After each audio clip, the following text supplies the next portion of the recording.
नमस्कार दोस्तों, मैं अंकुर उपाध्याय स्वागत करता हूं आप सभी का आपके अपने YouTube channel share market analysis में। जैसा कि आप सभी के साथ शेयर किया था पहली वीडियो में कि अगली वीडियो आईपीओ पे आएगी, तो यहाँ पे इरेडा का आईपीओ बाजार में लिस्ट हो चुका है। अब इस लिस्टिंग के बाद क्या करें क्या ना करें इसके बारे में डिस्कस करूंगा। सबसे पहले तो सबसे अच्छी चीज पता है क्या है कि इस आईपीओ में अलॉटमेंट मिला है, एक लॉट का अलॉटमेंट जरूर मिला है। और मैंने ऑलरेडी आपसे कहा था कि भैया जो भी पैसा लगा रहा है ना, एक लॉट से ज्यादा लगाना ही मत। बहुत सारे लोगों को ये मिथ होता है कि मैं 10 लॉट लगाऊंगा तो कंपनी एक लॉट तो दे ही देगी। अरे कंपनी को क्या फर्क पड़ रहा है, आप 14-15 हजार रुपए लगाओ या 1.5 लाख रुपए लगाओ, कंपनी को फर्क नहीं पड़ रहा। ओवर सब्सक्रिप्शन आया दैट मीन कंपनी एक एक लॉट बांटेगी। कंपनी भी ज्यादा से ज्यादा निवेशकों को पैसा बनाने का मौका देना चाहती है। एक लॉट लगाया है तो भी एक लॉट, 10 लॉट लगाया है तो भी एक लॉट। ये समझ लो, कोई भी आईपीओ जिसमें आपको लग रहा है कि हैवी ओवर सब्सक्रिप्शन आएगा, एक लॉट से ज्यादा कभी पैसा मत लगाना। बहुत सारे लोग कहेंगे भाई हमें कैसे पता चलेगा सब्सक्रिप्शन ज्यादा आएगा। यार देखो, अच्छी कंपनियों को ना सब्सक्रिप्शन ज्यादा ही मिलता है। और आईपीओ में ना जहां पे आप 5 लॉट लगा रहे हो और 2 या 3 लॉट मिल रहे हैं, वो आईपीओ सब्सक्राइब ही नहीं हुआ, दैट मींस वो खराब खुलने वाला है, या 5-7% बढ़ गया तो बढ़ गया, इससे ज्यादा कुछ नहीं। तो आप हमेशा आईपीओ में एक लॉट के लिए ही अप्लाई करोगे, ये आप समझ लो, ये एक डिसिप्लिन है। आईपीओ में पैसा नहीं, लॉटरी होती है। अगर लगी तो बड़ी लगनी चाहिए, नहीं लगी तो कुछ भी नहीं लगा, ये होना चाहिए। एक लॉट लगाने का मतलब है अगर आईपीओ ज्यादा सब्सक्राइब हुआ तो एक ही लॉट मिल सकता है, तो आपने एक ही लगाया है। और अगर खराब हुआ सब्सक्रिप्शन नहीं मिला कंपनी को, तो आपका वो एक लॉट आपको मिल जाएगा, आपका पैसा बच गया।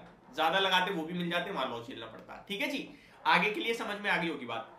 इरेडा के आईपीओ ने सबको कहीं ना कहीं पैसा बनाने का मौका दिया। मैक्सिमम लोगों को आईपीओ मिला है क्योंकि रिटेल कैटेगरी में उतना खास हैवी सब्सक्रिप्शन नहीं था, क्यूआईबी और एचएनआई एनआईआई कैटेगरी में था। इसीलिए मैंने कहा था ये अगर शांत लिस्ट हो गया तो ओपन बाजार से खरीद लेंगे।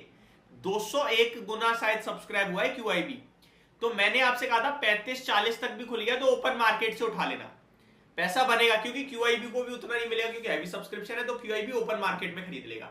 लेकिन 70% प्रीमियम उम्मीद से ज्यादा यार, 40-42 रुपए की उम्मीद थी कि खुलना चाहिए, लेकिन ये खुला 70% ऊपर 50-55 रुपए पे।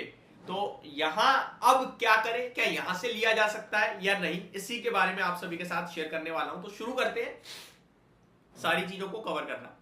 देखिए भाई साहब, अब थोड़ा रिस्क आपके लिए बढ़ गई है as a retail fresh buying. क्यों?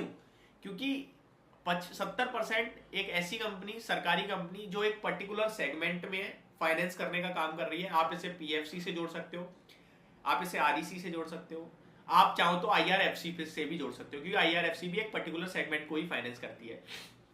ठीक है, अब आपके ऊपर डिपेंड करता है। तो मेरे को लगता है रीजनेबल हो चुका है, ऐसा कुछ नहीं है कि अब ये शेयर आपके लिए सस्ता रह गया है, महंगा हो गया है, या फिर अब अच्छा लग रहा है। अब तो वही है कि लालच खरीदवा दे आपको, तो बात अलग है, नहीं लेना चाहिए मेरे को लगता है।